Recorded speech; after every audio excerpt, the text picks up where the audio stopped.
A brief trek toward the next agenda for coaching. Like many professions, business coaching began in bits and drabs with individuals here and there being and using coaches. In the last 20 years, as use of business coaches has mushroomed, the range of coaching expectations and services has exploded, for both the good and the bad.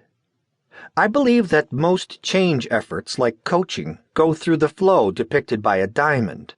At the top, the early adopters, innovators, and experimenters like Marhsall Goldsmith and other authors in this volume begin with a zealot's passion and great anticipation.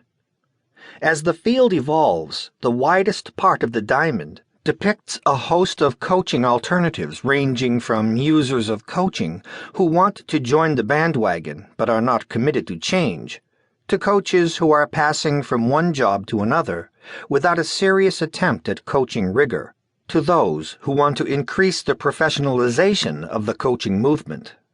But as the field evolves, coaching moves to the bottom part of the diamond, where rigor and clarity begin to emerge around 3 issues. 1. What are the outcomes of coaching? 2. What are the requirements of one being coached? 3. What are the skills of an effective coach? In this volume, Marshall, Laurence, and Sarah have done a marvelous job sourcing material from thoughtful coaches and observers of coaches about these important questions. With these answers, coaching will move down the diamond to become a more rigorous, relevant, and professional endeavor. Having had the privilege of previewing these outstanding essays, let me synthesize the messages they offer, with some of my flavoring, on these important questions. What are the outcomes of coaching?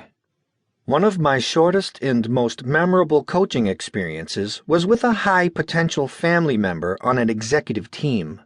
I was honored to be invited to coach him as he prepared for his likely succession to run a large family business. When we began our conversation, I asked him why he wanted to be coached and what he wanted out of the experience. He seemed surprised by the question and replied in an offhand manner, something like, "I just need to tell the board that I'm being coached by someone reputable so that I can be seen as ready to move into my next leadership role." When I probed what he wanted in terms of business or personal outcomes, he deferred to me, saying, "You tell me." It was not a long engagement. He was not ready to be coached and was totally unaware of the outcomes of coaching. Individuals and companies engage in coaching for a host of reasons that often seem disconnected and disjointed. These outcomes are well discussed in the chapters throughout this book with great examples and definitions of what coaching can and should accomplish.